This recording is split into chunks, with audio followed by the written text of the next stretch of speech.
Welcome. Settle in and let your mind relax as we begin a gentle journey into the heart of one of history's most remarkable eras, the Song Dynasty of China.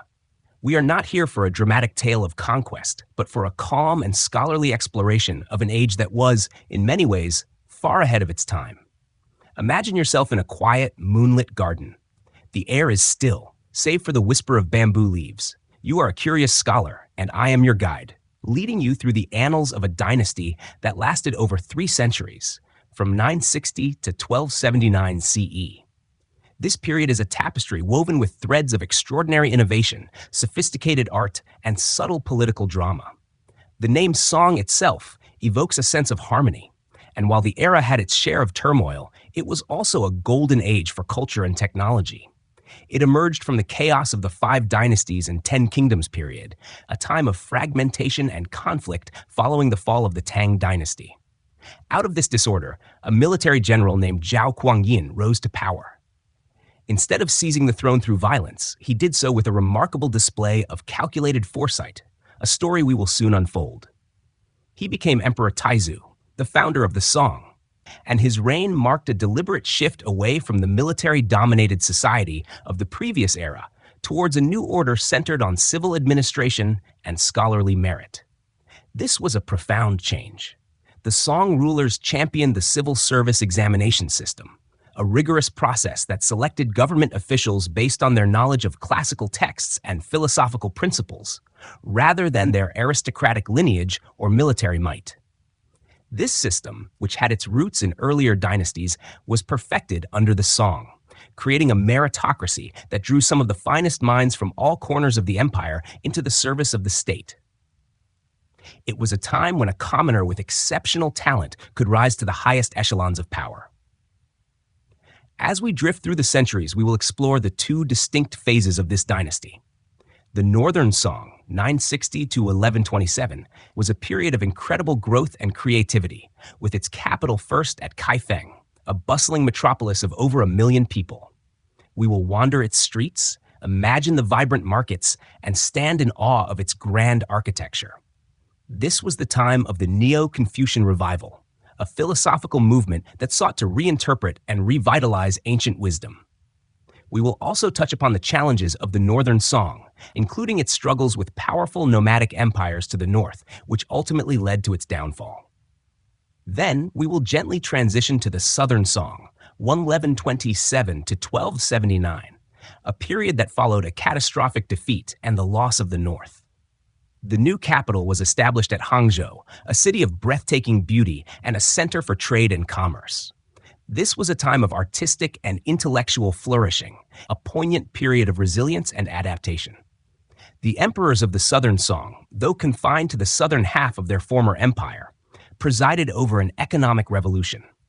This era saw the development of a sophisticated cash economy, the widespread use of paper money, and an explosion in maritime trade, a testament to their ability to innovate even in the face of adversity.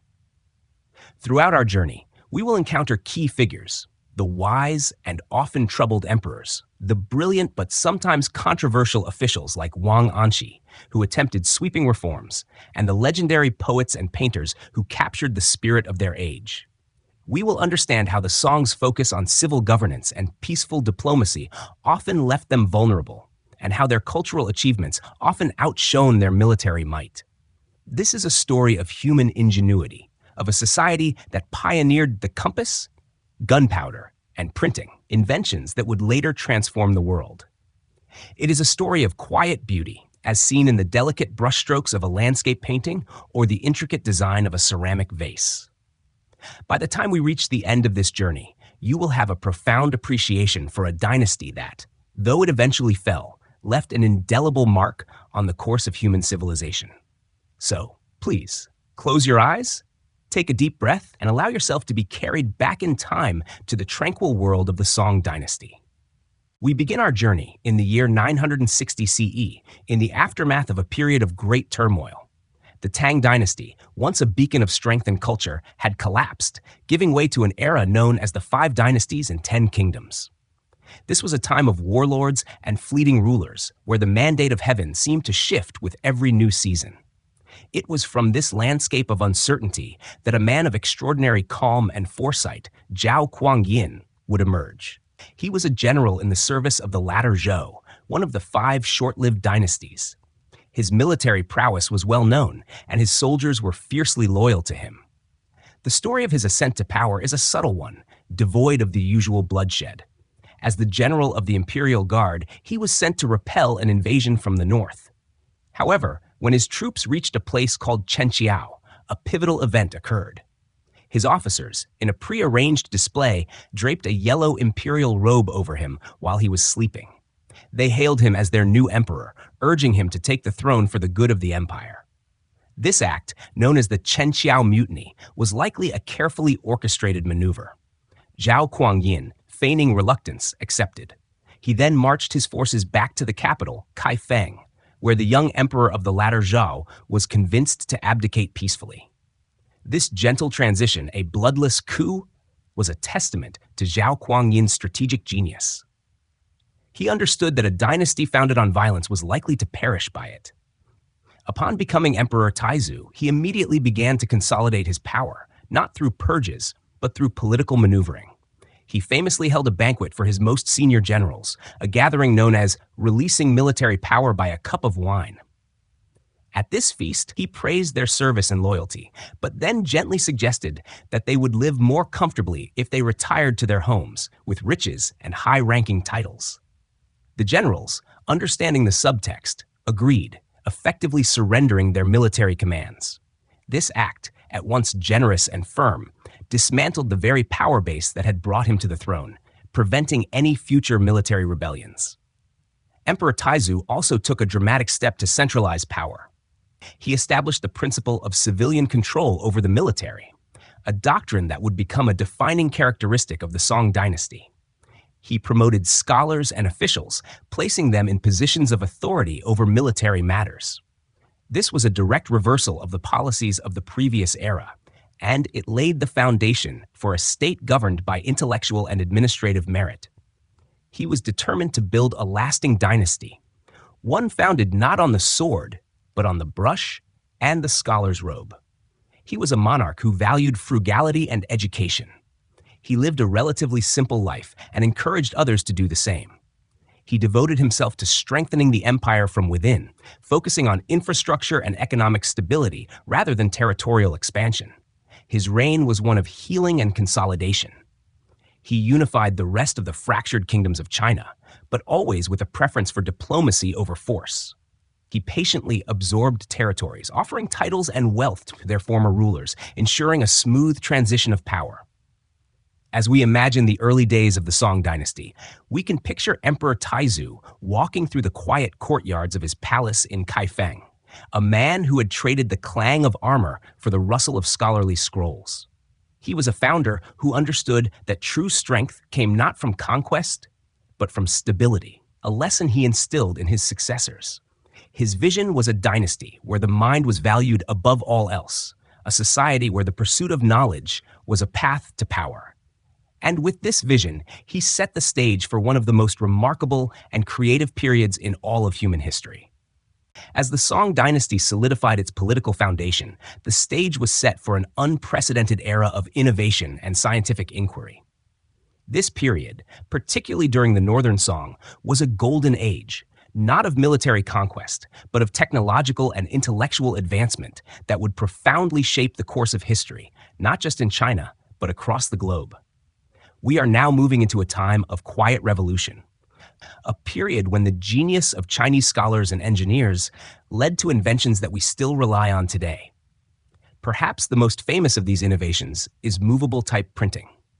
While woodblock printing had existed for centuries, the invention of movable type around 1040 by Bi Sheng was a monumental leap forward.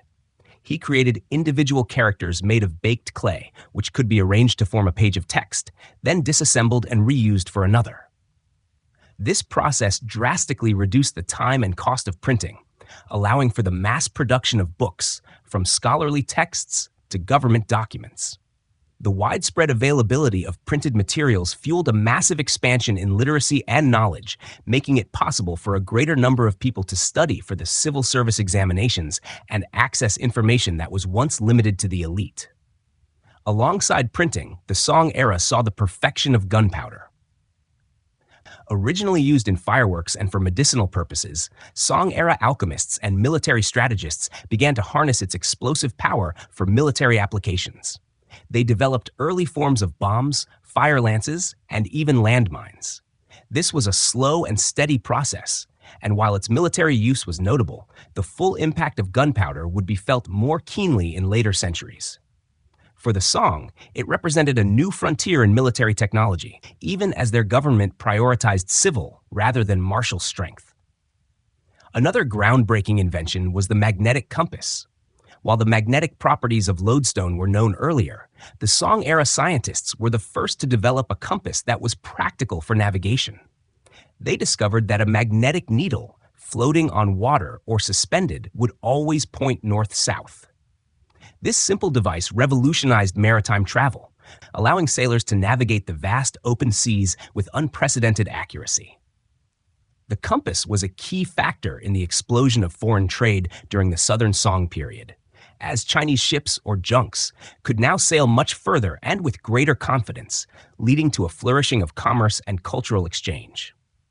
Beyond these three great inventions, the Song era was a hotbed of engineering and scientific discovery.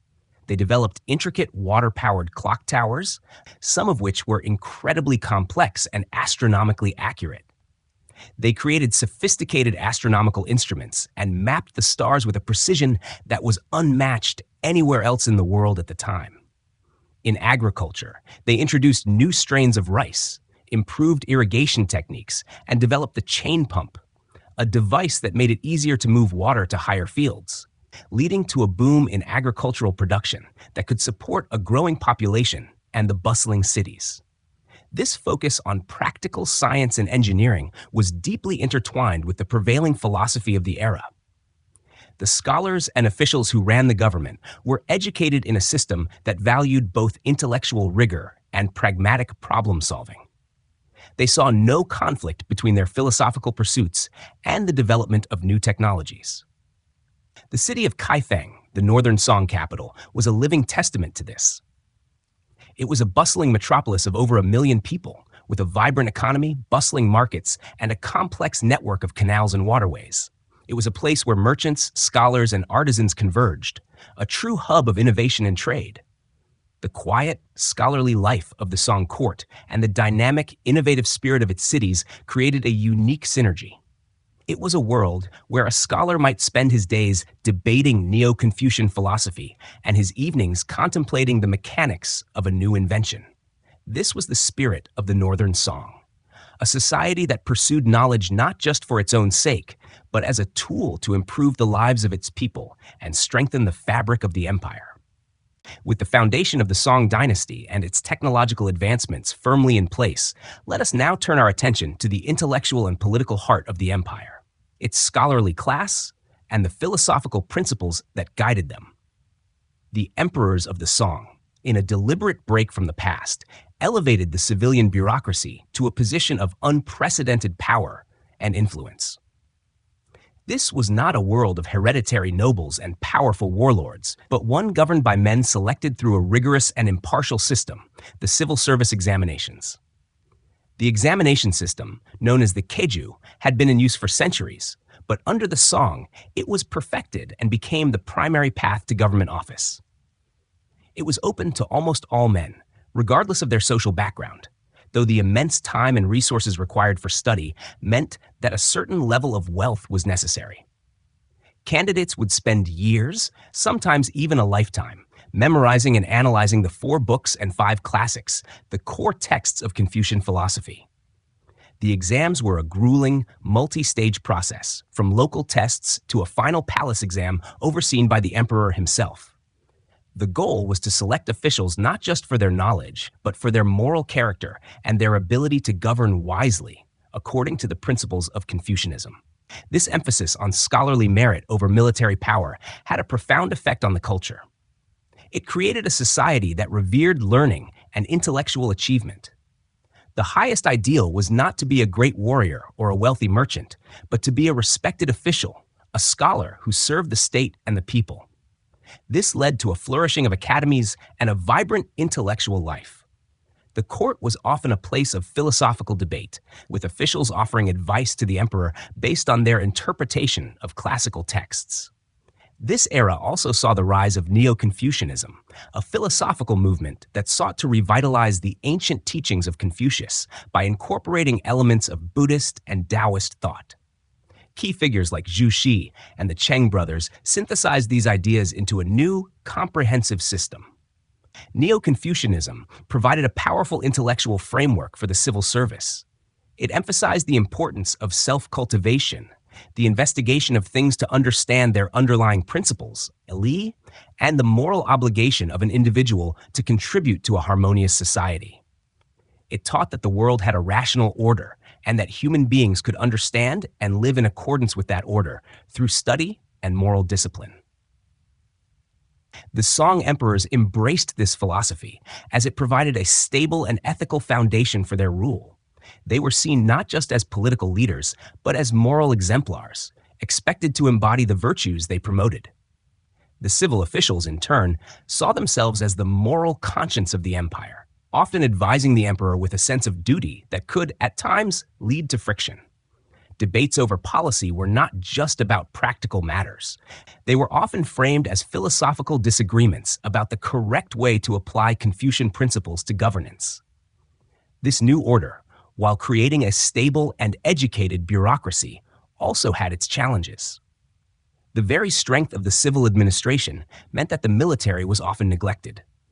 The scholar officials, who controlled the state and its purse strings, were often wary of granting too much power or funding to the generals, fearing a return to the warlordism of the previous age.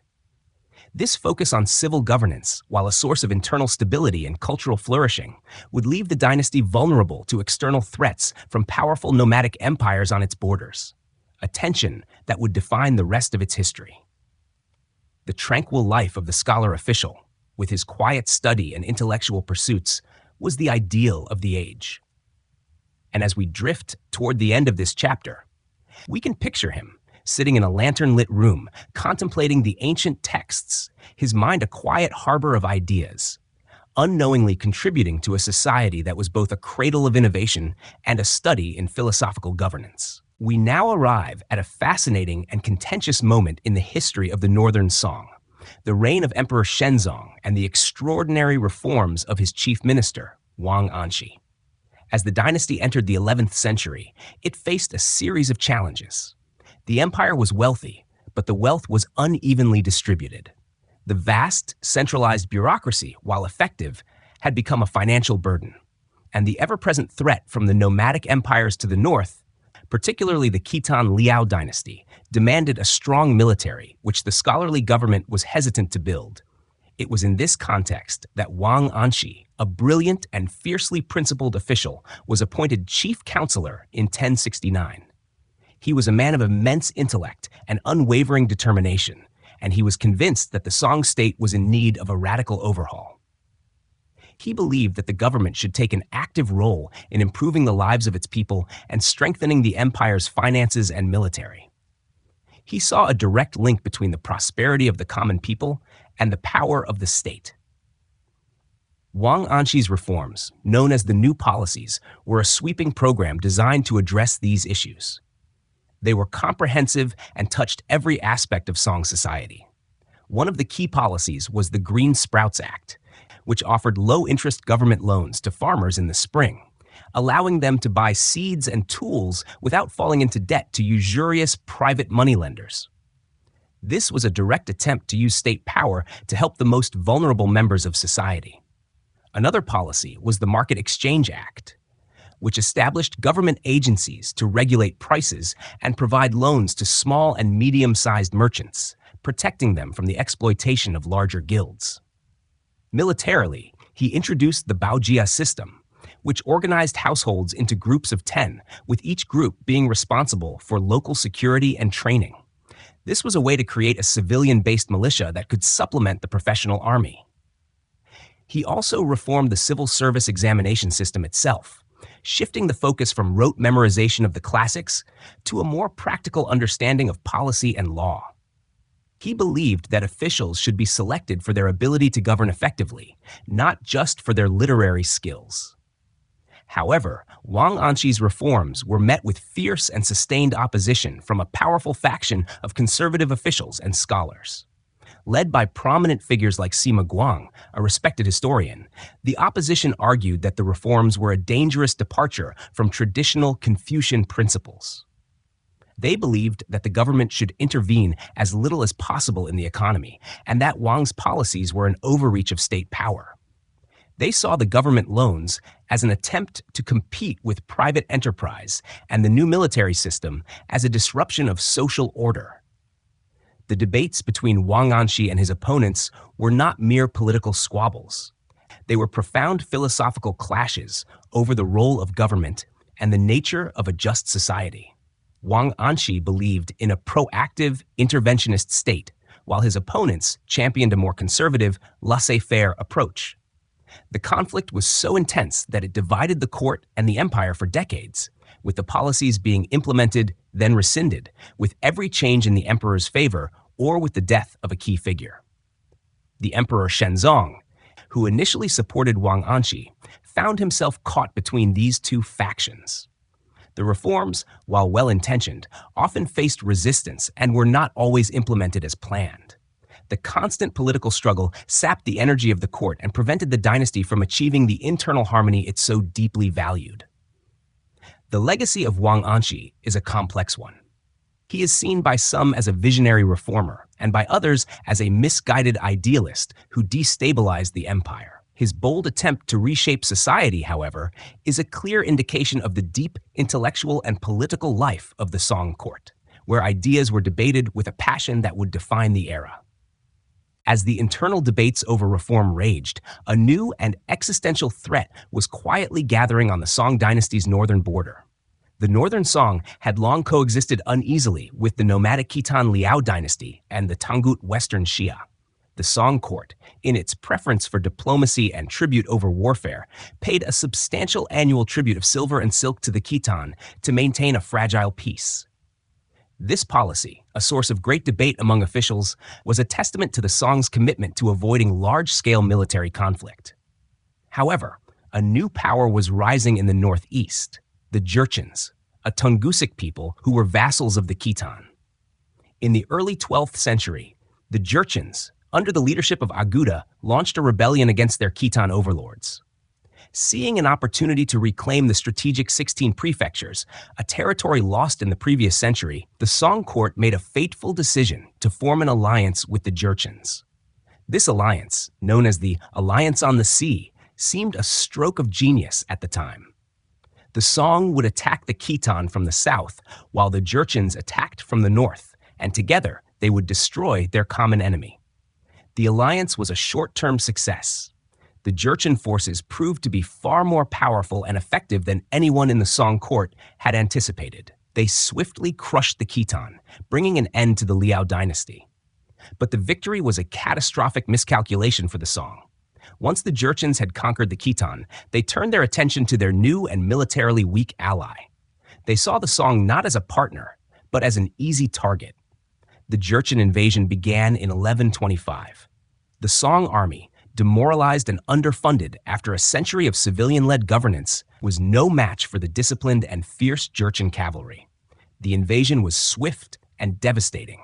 The Jurchen army marched directly toward the Song capital, Kaifeng, a city that was a hub of culture and commerce, but was not prepared for a full-scale siege.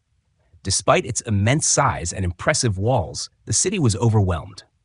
In 1127, the Jurchens breached the defenses of Kaifeng. This event, known as the Jingkang Incident, was a humiliation of epic proportions for the Song dynasty. The Jurchens captured Emperor Qinzong and his retired father, Emperor Huizong, along with a vast number of court officials, consorts, and members of the imperial family. They were all taken north as captives, a sight that must have been devastating for the people of the empire. The city was sacked, and its immense treasures of art, books, and wealth were plundered and taken north. The fall of the Northern Song was a tragedy that would haunt the dynasty for the rest of its history. It was a stark lesson in the consequences of prioritizing culture and bureaucracy over military strength. The once proud capital of Kaifeng was left in ruins, and the Northern Song, a dynasty that had overseen a golden age of innovation and art, was no more. However, all was not lost. One of Emperor Huizong's sons, Prince Zhao Go, had been away from the capital during the invasion. He managed to escape the Jurchens and fled to the south, where he would establish a new capital and a new era for the Song. As we conclude this somber chapter, we can imagine the somber procession of the captured emperors and their families, a poignant symbol of a dynasty that, for all its brilliance, had failed to secure its own survival. But out of this defeat, a new chapter would begin, one of resilience and a remarkable adaptation to a changed world. From the ashes of the Northern Song, a new dynasty was forged. After the catastrophic Jingkang incident, the Jurchens held control over the north of China. However, a glimmer of hope remained.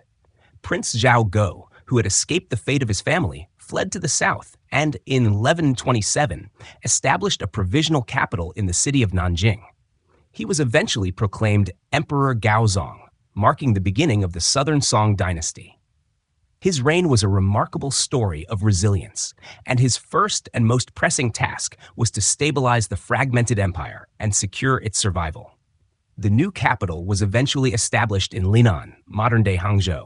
This city, situated on a beautiful lake and surrounded by verdant hills, was a far cry from the sprawling inland metropolis of Kaifeng. Linan was a coastal city, and its location on the Yangtze River Delta provided both a strategic advantage and a new economic orientation. The Southern Song was now a maritime power, reliant on the sea for trade, defense, and communication. Emperor Gaozong faced an immense challenge. His military was in disarray, and the Jurchens were still a constant threat, launching repeated incursions into the south. To combat this, he relied on a handful of brilliant generals, most notably Yue Fei. Yue Fei was a legendary military commander who tirelessly fought the Jurchens, winning a series of stunning victories and even launching a counteroffensive to reclaim lost territory in the north. He was a folk hero, a symbol of resistance and loyalty. However, the political climate was complex. The emperor and his court were divided over the best course of action. Some, like Yue Fei, advocated for an aggressive campaign to recover the north. Others, led by the powerful and cunning official Qin Hui, favored a policy of peace and appeasement with the Jurchens. Qin Hui, who was the chief counselor, argued that continued warfare was too costly and that the best path to stability was through negotiation. He was a master of political maneuvering and eventually convinced the emperor to accept a peace treaty. This peace treaty, signed in 1142, had devastating consequences. It formally ceded the north of China to the Jurchens and required the Southern Song to pay a substantial annual tribute. Even more tragically, as a condition of the peace, Yue Fei, who was seen as a threat to the treaty and to Qin Hui's power, was recalled from the front, stripped of his command, and executed on fabricated charges. His death was a source of great sorrow and outrage among the people, and he became a martyr for the cause of national unity and resistance. The re-establishment of the capital and the peace treaty, though deeply controversial, allowed the Southern Song to consolidate its power and focus on internal development. The loss of the North was a painful blow, but it also spurred an extraordinary period of economic and cultural growth in the South. The new capital of Linan became a bustling hub of commerce and culture, a testament to the resilience of the Song people. While the dream of reclaiming the North was never fully realized, the Southern Song, under Emperor Gaozong and his successors, proved that a dynasty could survive and even flourish in the face of immense loss. This period was one of quiet adaptation, where the focus shifted from a vast continental empire to a more compact, maritime-focused state. Following the tumultuous transition and the establishment of the Southern Song capital in Linan, the dynasty embarked on a period of remarkable economic revolution and urban growth. The loss of the agricultural heartland in the north forced the Southern Song to reorient its economy and find new sources of wealth. This challenge was met with an explosion of innovation and commercial activity that made the Southern Song one of the most prosperous societies in the world at that time. The new capital, Linnan, became a stunning metropolis. With a population that likely exceeded 1 million, it was a city of unparalleled grandeur and vitality. Marco Polo, who would visit centuries later, described it as, without any doubt, the finest and most splendid city in the world. The city was a masterpiece of urban planning, with a vast network of canals and waterways serving as arteries for transportation and commerce. Its streets were wide and clean, bustling with merchants, scholars, and foreign traders. The markets were a sensory feast, filled with goods from across the known world, from spices and silks to ceramics and exotic fruits. This urban explosion was fueled by a number of key economic innovations. The Southern Song perfected the use of paper money, which had been introduced in the Northern Song but was now a common medium of exchange. The government established official printing houses to produce banknotes, and this stable, government-backed currency facilitated large-scale commerce and trade in a way that had been impossible with heavy copper coins. This was a revolutionary development, making transactions easier and faster, and further stimulating the economy. The dynasty also became a great maritime power. The loss of the Silk Road to the north meant that trade with the outside world now had to happen by sea. The Southern Song government actively encouraged and regulated foreign trade, establishing maritime trade offices in major port cities. The development of the magnetic compass and improvements in shipbuilding led to the construction of massive, ocean-going vessels known as junks. These ships, some capable of carrying hundreds of people and tons of cargo, sailed to distant lands, including Southeast Asia, India, and the Middle East. They returned with exotic goods, enriching the merchants and the imperial treasury. This economic prosperity led to a significant change in the social structure. A new class of wealthy merchants and landowners emerged, challenging the old aristocratic order. They built lavish homes, supported the arts, and their children often sought to join the scholarly class by taking the civil service examinations. Society became more fluid, with wealth and education providing new avenues for social mobility. The daily life of the Southern Song was a blend of sophisticated urbanity and quiet cultural refinement. The cities were home to a vibrant leisure culture, with restaurants, tea houses, and theaters providing entertainment. The markets were filled with street performers and storytellers. Yet, amidst all this bustle, the focus on intellectual and artistic pursuits remained. The gentry class cultivated gardens, wrote poetry, and practiced calligraphy and painting, finding a quiet beauty in a world that was both dynamic and precarious.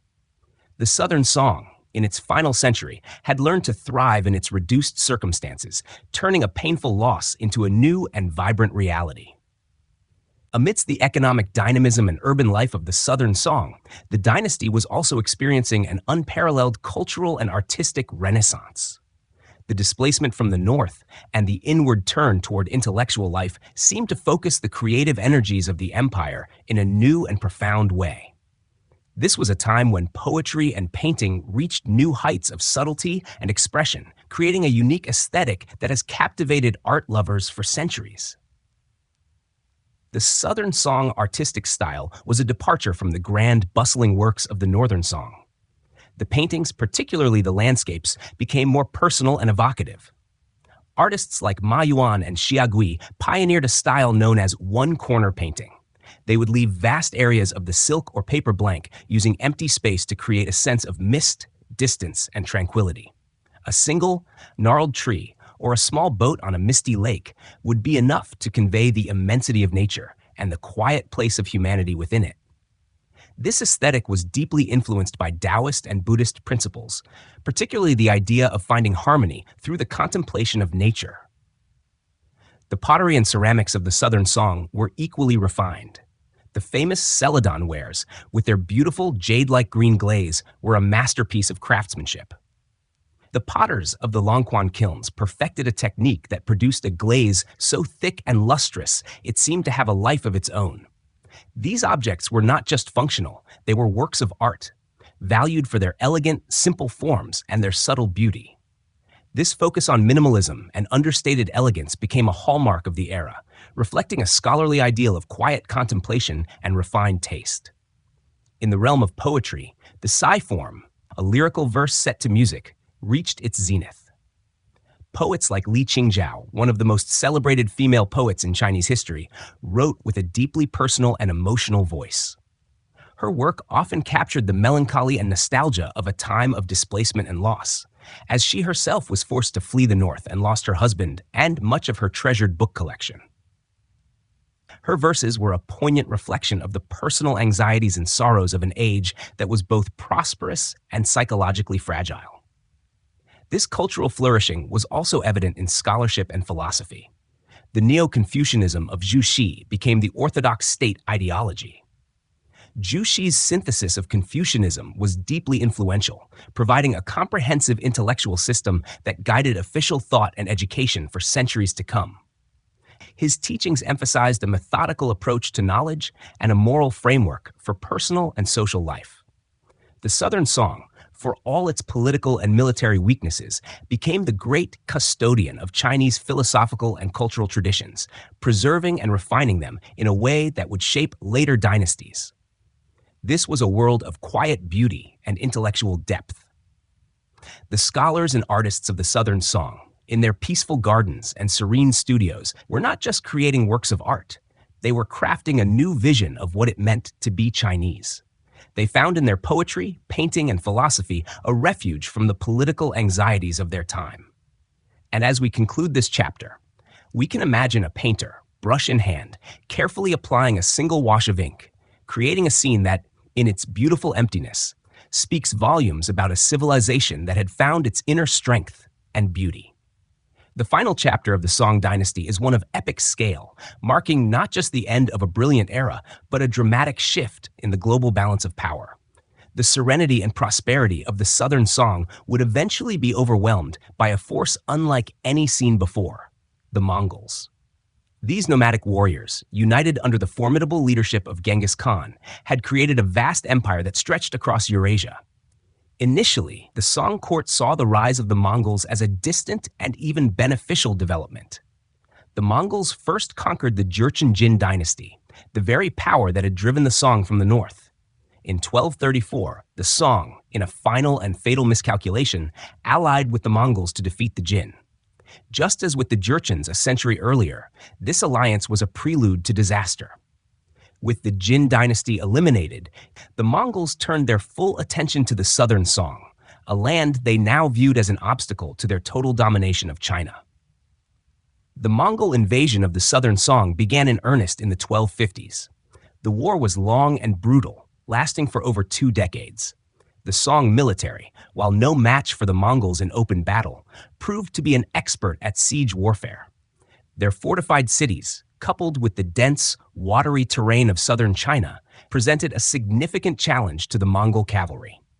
The Song army made effective use of their advanced gunpowder technology, using early forms of bombs and rocket launchers to defend their city walls. The city of Xiangyang, a key strategic fortress on the Han River, held out for 6 years, a testament to the resilience of the Song defense. However, the Mongols were led by the brilliant strategist Kublai Khan, a grandson of Genghis Khan. Kublai, who had a deep appreciation for Chinese culture and administration, understood that brute force alone would not win the war. He adapted his tactics, building a navy to combat the Song on the rivers and lakes, and adopting siege techniques from the Chinese. The long war of attrition eventually exhausted the Southern Song. The dynasty was plagued by internal factionalism and military mismanagement in its final years, as court officials, often more focused on political intrigue than national defense, failed to provide a united front. The final fall of the Song came in 1279 at the Battle of Yamen. The last of the Song loyalists, along with the young and sickly child emperor, were trapped by a massive Mongol fleet. In a final tragic act of defiance, the remaining Song officials and soldiers chose to commit mass suicide rather than surrender. The prime minister, holding the young emperor in his arms, jumped into the sea, bringing the Song dynasty to a definitive and heartbreaking end. The legacy of the Song, however, was not lost. The Mongols, under Kublai Khan, established the Yuan dynasty, but they chose to rule from a capital in the north and adopted many of the Song's administrative and cultural practices. They recognized the brilliance of the Song's civil service system and their technological advancements. The compass, Printing and gunpowder, all refined under the Song, were spread across the Mongol Empire, eventually making their way to the West and contributing to a global revolution. The Song Dynasty's history is a profound lesson. It was an era that proved that true power does not always lie in military might, but in the quiet strength of intellect, art, and innovation.